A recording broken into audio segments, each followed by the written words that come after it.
Good evening.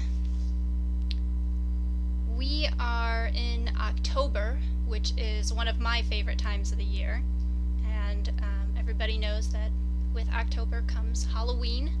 So I thought we would read a good Halloween book.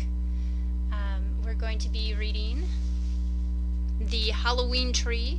It's by Ray Bradbury, who is a fantastic science fiction author and a speculative writer. He wrote some horror and some unique stories, and I've always enjoyed him.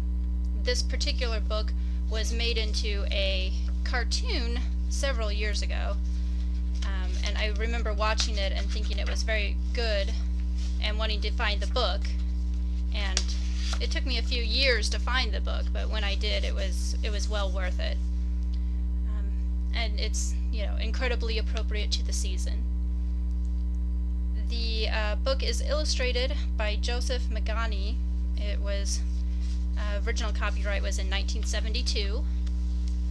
Here's one of the illustrations there. And it's a chapter book, so we're going to be reading about a chapter at a time. And today we are starting with, of course, Chapter 1. It was a small town by a small river and a small lake in a small northern part of a Midwest state. There wasn't so much wilderness around you couldn't see the town, but on the other hand, there wasn't so much town you couldn't see and feel and touch and smell the wilderness.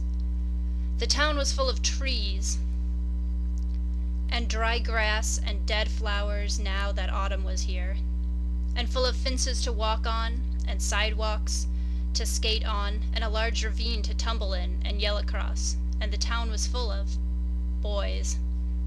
And it was the afternoon of Halloween, and all the houses shut against a cool wind, and the town full of cold sunlight. But suddenly the day was gone. Night came out from under each tree and spread. Behind the doors of all the houses there was a scurry of mouse feet, muted cries, flickerings of light. Behind one door, Tom Skelton, age 13, stopped and listened. The wind outside nested in each tree, prowled the sidewalks in invisible treads like unseen cats. Tom Skelton shivered.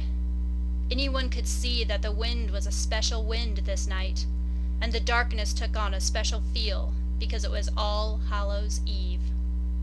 Everything seemed cut from soft black velvet or gold or orange velvet. Smoke panted up out of 1,000 chimneys like the plumes of funeral parades. From kitchen windows drifted 2 pumpkin smells, gourds being cut, pies being baked. The cries behind the locked house doors grew more exasperated as shadows of boys flew by windows. Half-dressed boys, grease paint on their cheeks, here a hunchback, there a medium-sized giant. Attics were still being rummaged. Old locks broken, old steamer chests disemboweled for costumes. Tom Skelton put on his bones. He grinned at the spinal cord, the rib cage, the kneecaps stitched white on black cotton. Lucky, he thought. What a name you've got. Tom Skelton, great for Halloween. Everyone calls you Skeleton, so what do you wear? Bones. Wham! 8 front doors banged shut. 8 boys made a series of beautiful leaps over flower pots, rails, dead ferns, bushes, landing on their own dry, starched front lawns. Galloping, rushing, they seized a final sheet, adjusted a last mask, tugged at strange mushroom caps or wigs, shouting at the wind or cursing boy curses as masks fell off or hung sideways, or stuffed up their noses with muslin smell like a dog's hot breath, or just letting the sheer exhilaration of being alive and out on this night pull their lungs and shape their throats into a yell and a yell and a yell. 8 boys collided at one intersection. "Here I am. Witch! Ape man! Skeleton!" said Tom, hilarious inside his bones. "Gargoyle! Beggar! Mr. Death himself!" Bang! They shook back from their concussions, all happy-fouled and tangled under a street corner light.